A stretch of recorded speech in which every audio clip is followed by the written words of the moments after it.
Okay, so this is my take on what's happening in Venezuela. First, I am very happy. I am very grateful to President Trump. He pulled off what I've been asking for so many years. He arrested Nicolas Maduro, the dictator of Venezuela, who destroyed our country.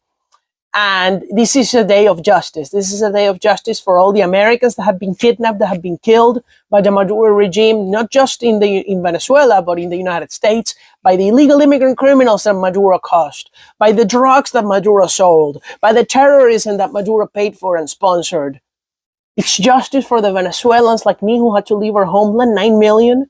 It's justice for the 20-something million people left who are lining up for food, who are poor, impoverished because of this evil socialist regime, who have been killed, who have been kidnapped, who have been robbed, whose free speech has been suppressed. So many evil things, right? But the regime is still in power.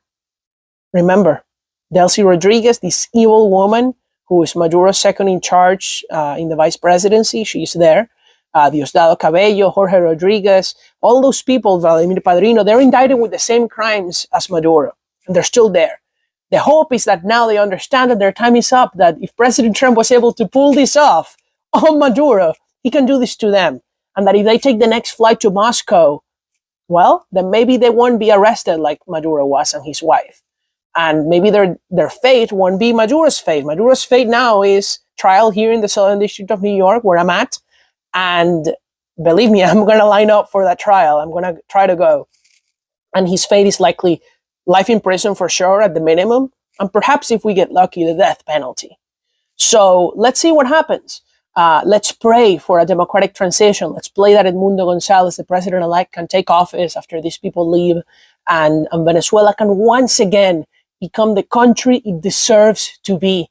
A free capitalist country that's prosperous, that produces oil, not drugs, that welcomes immigrants, not expels refugees. That is what Venezuela is meant to be. That's what I want it to be. That's what would be great for the United States, to be an American ally, not a Chinese and Russian ally. That's what I hope for Venezuela.